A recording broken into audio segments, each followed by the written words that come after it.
จึงส่องไฟฉายไปที่บ้านหลังนั้นทันใดนั้นเองเหมือนมีใครสักคนยืนมองมาจากมุมมืดๆแต่พอส่องตรงๆมันกลับไม่มีอะไรอยู่เลยทั้งหมู่บ้านเงียบกริบอย่างกับป่าช้าแต่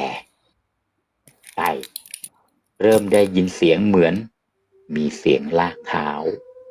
เบาๆอยู่หลังพุ่มไม้ก็จุดบุหรี่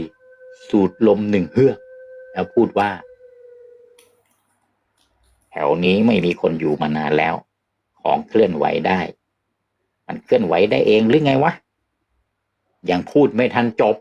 ปันบุหรี่พลันถูกดูดลงข้างล่างเหมือนมีใครเป่ามันจากด้านล่างใต้ถุน